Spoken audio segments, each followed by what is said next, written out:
ಮನೇಲಿ ಎಲ್ರೂ ಪಿರುತಿಯಿಂದ ಸಂದಾಗಿರ್ತಾರೆ. ನಮ್ಮ ಮನೇಲೂ ಅವ್ರೆ ಯಾವಾಗ ನೋಡಿದ್ರು ಗುರ್ರ ಅಂತಾನೆ ಇರ್ತಾರೆ. ಈ ಖಾಲಿ ಡಬ್ಬ ಗಡಗಡ ಗಡಗಡ ಡಬ ಡಬ ಅಂತ ಶಬ್ದ ಮಾಡಕ್ಕಿಲ್ವೇ, ಹಂಗೆ ಯಾವಾಗ್ಲೂ ಜಗಳ ಮಾಡ್ಕೊಂಡೇ ಇರ್ತಾರೆ.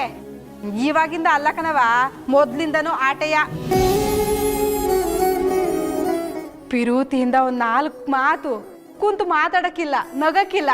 ಯಾವಾಗ ನೋಡಿದ್ರು ದ್ವೇಷ ದ್ವೇಷ ದ್ವೇಷ ಕಣವ.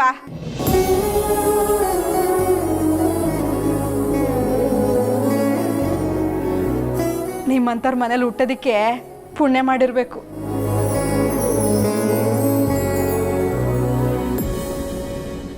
ಐದು ಬೆರಳು ಒಂದೇ ಸಮ ಇದ್ದಾವೆ ಪಾರ್ವತಿ, ಹೋಗ್ಲಿ ಬಿಡು.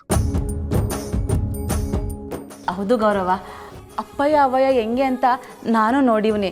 ಅವ್ರ ಜೊತೆಗಿದ್ರೆ ಅವ್ರ ತವನೇ ಇರಬೇಕು ಅನ್ನಿಸ್ತದೆ.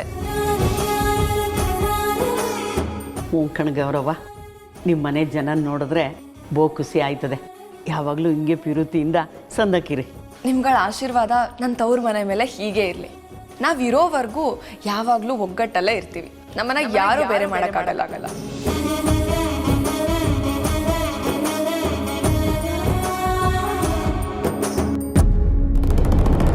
ಇವ್ರ ಹತ್ರ ಭೈರಾದೇವಿ ಅವ್ರ ಬಗ್ಗೆ ಕೇಳೋದಿಕ್ಕೆ ಇದೇ ಸರಿಯಾದ ಸಮಯ ಅನ್ಸುತ್ತೆ. ಅಜ್ಜಿ, ನಾನು ನಿಮ್ಮ ಹತ್ರ ಏನೋ ಕೇಳಿದೆ, ನೀವು ಅದಕ್ಕೇನು ಉತ್ತರನೇ ಕೊಡ್ಲಿಲ್ಲ.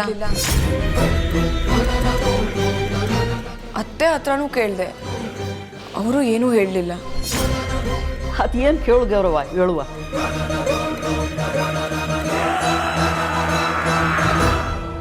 ಅದೇ ಅಜ್ಜಿ, ಭೈರಾದೇವಿ ಬಗ್ಗೆ.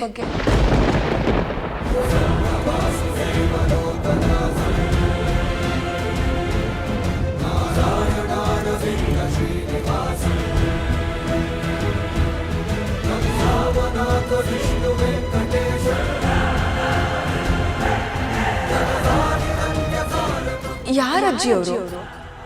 ಈ ಮನೆಯಲ್ಲಿ ಅವ್ರನ್ನ ಕಂಡ್ರೆ ಯಾಕೆ ಯಾರು ಕೋಪ ಮಾಡ್ಕೋತಾರೆ? ನಾನು ನಿಮಗೆ ಅವತ್ತೇ ಕೇಳಿದೆ, ಆದರೆ ನಿಮ್ಮಿಂದ ನನಗೆ ಯಾವ ಉತ್ತರನೂ ಸಿಗಲಿಲ್ಲ. ಈಗ ನನಗೆ ಭೈರಾದೇವಿ ಬಗ್ಗೆ ತಿಳ್ಕೊಳ್ಳೋದಕ್ಕೆ ಒಂದು ದಾರಿ ಸಿಕ್ಕಿದೆ.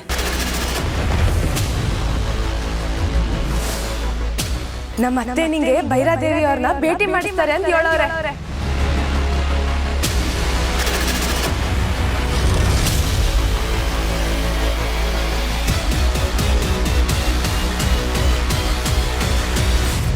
Go!